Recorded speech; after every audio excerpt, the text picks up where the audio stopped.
Welcome to the channel, friends. So today's going to be a quick benchtop review of the latest component I got for the valve train on the LS9 heads cam build.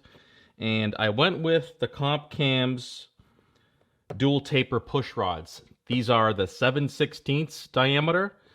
And there's something special about these versus a lot of the other ones out there in the market. So let's get right into it.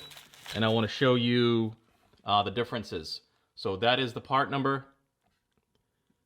These are 7-inch 550 thousandths, and they actually measure 7 inches 560, which I will show you with the calipers.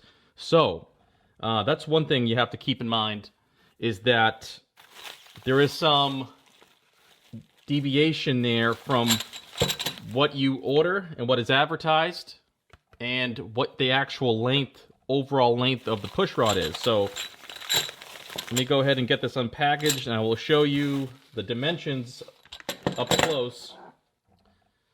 So here is the other side of the box. This is the label, part number. As you can see there, this is the product that I have here. All right, let's pull one out.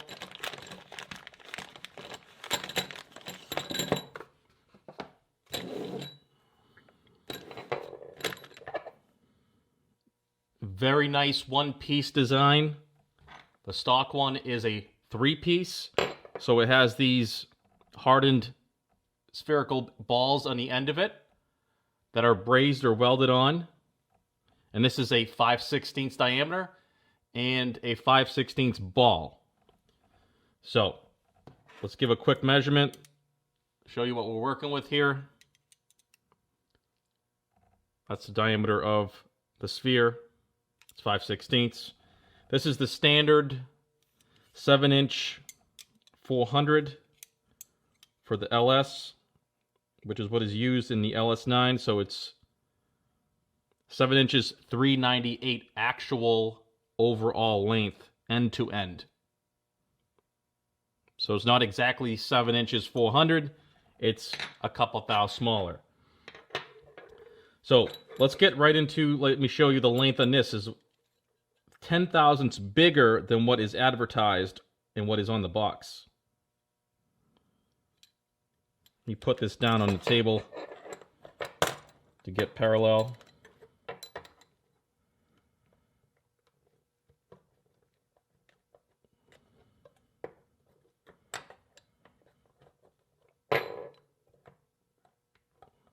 All right, so this one here is 7 inches 563. So I measured another one that was 7 inches 560 even.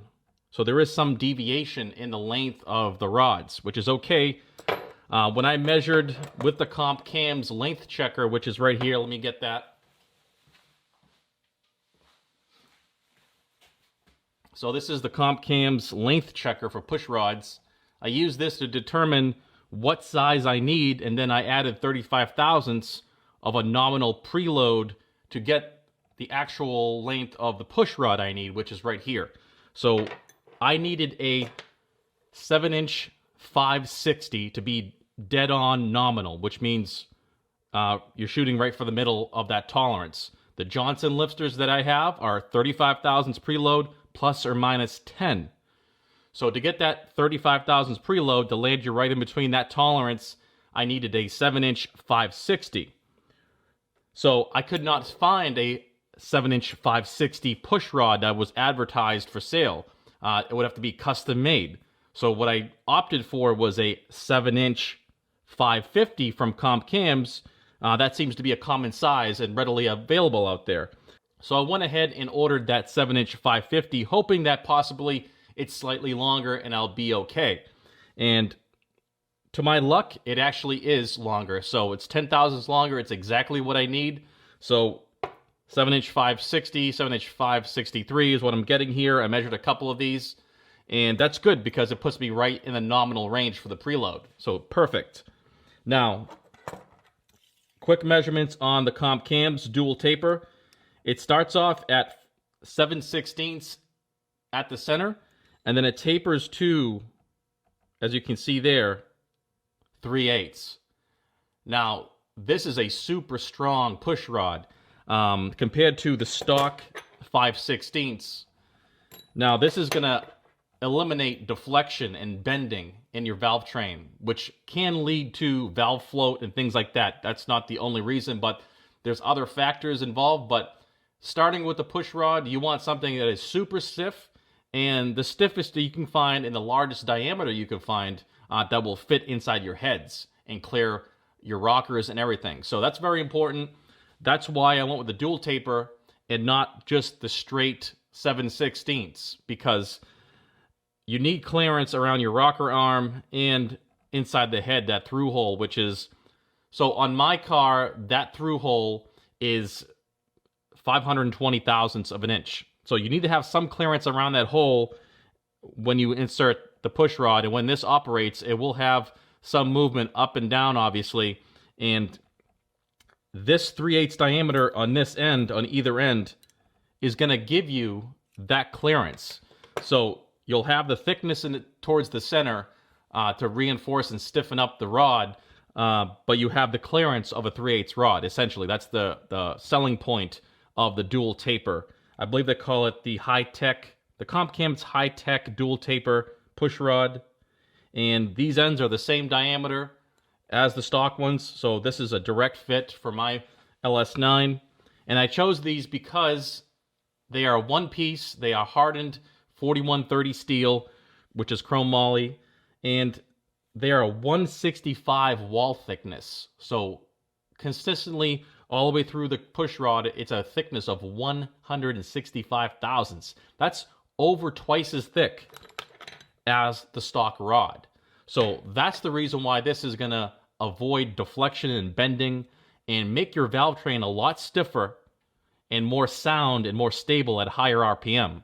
A lot of people overlook the push rod and don't spend money on the push rod to upgrade in that area because they just think it's not worth it. Well, it is worth it, because once you have dual springs, higher pressure springs, you're going with a bigger camshaft, you're going to need the higher pressure springs, etc.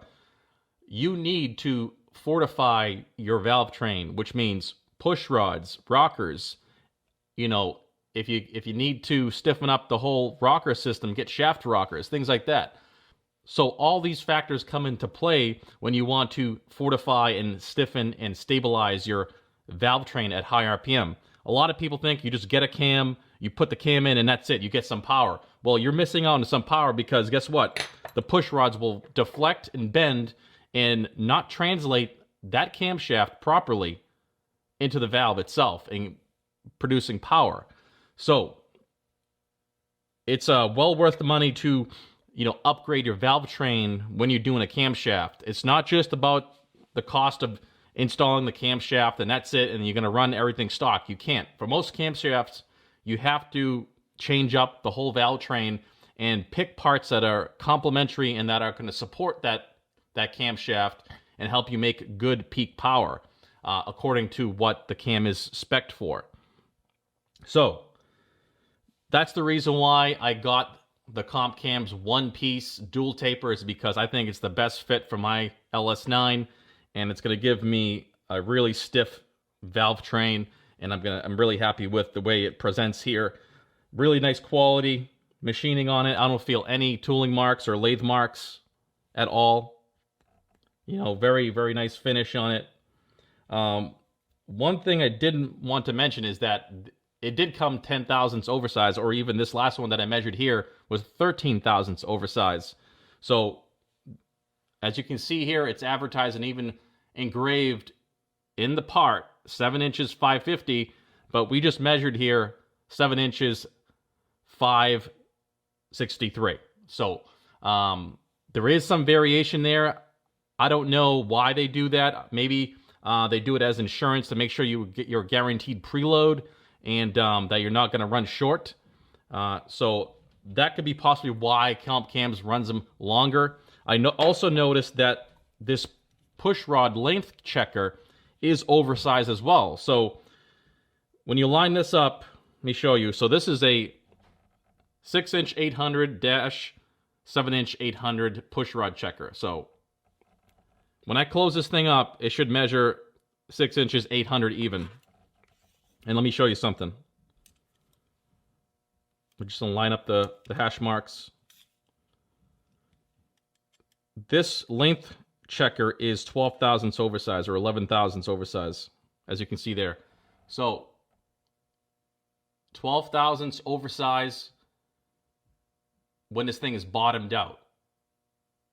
So it doesn't make any sense unless they intentionally did this for you to have guaranteed preload, 10 thousandths over or so, 11 thousandths, 12 thousandths, whatever you want to call it.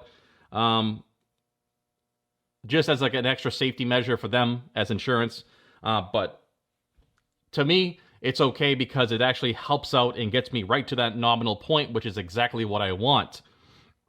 Now, that's just something I wanted to mention and cover because it seems like it's important, because you cannot rely on just the graduations on this, because according to like the instruction video and manual or whatever, you're supposed to just rotate this thing one turn and get 50 thousandths. And you're supposed to trust these hash marks that they read exactly 6.8 to start off, which they don't. The 12 thousandths big. So that's something to keep in mind. That's something most people don't kind of consider or even double check with an actual set of 8-inch calipers like I have here. You know, most people will just rely on this pushrod checker and call it a day. And you always have to verify with something else, with another instrument, because like I show here, well, let me first show you that these read 0. Okay, and let me get you a gauge block to show you that they are calibrated and they do work just right.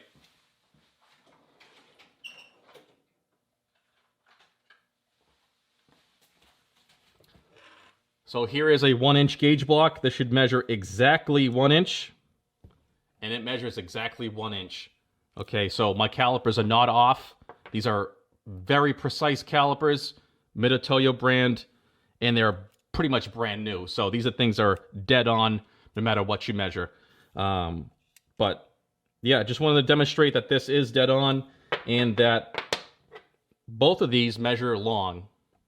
I always recommend double checking your parts if you can, either by physically measuring it or verifying with a tool of some sort, because you cannot just trust companies to make components to a high precision. There's a lot of error in manufacturing and a lot of mistakes that are made out there because things are just made by humans, and inherently there could be possible mistakes. So always verify dimensions on everything. I do that. Everything I put in the car, everything I do, I verify the best I can with some kind of measuring tool. So that's pretty much it. Really happy with this. I'm going to install them very soon in the car. They're going to be awesome. I mean, 165 wall. That's super thick. That's thicker than anything else out there for the most part. I did look at Manton rods. I looked at a couple other brands, like, you know, Brian Tooley makes a set as well, which are similar to this. They're just like a one piece, just like the Comp Cams. You know, Comp Cams is a great company, and they offer high quality products. So that's going to be it for the review. I think I covered all my bases when it comes to what I wanted to show you guys. All right, guys, so that's going to be it for the video. I really hope you enjoyed the video. If you have any questions or comments, please place them right down below. And if you haven't subscribed to the channel already, please go ahead and do so. I want to thank you guys for watching, and I'll see you on the next video.